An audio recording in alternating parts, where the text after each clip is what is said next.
আজকে এই আসনে শিখলাম কি জগতে যদি একনিষ্ঠভাবে ঠিকভাবে প্রতি সেবা করা যায় তাহলে সেনারীও যদি ভগবানকে না ডাকে অন্তিমকালে ভগবান কৃপা হয়ে যায়।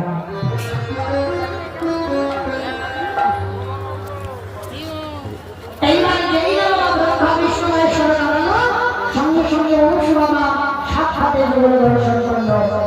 স্বামীর বামে স্বামীর বামে স্বামীর বামে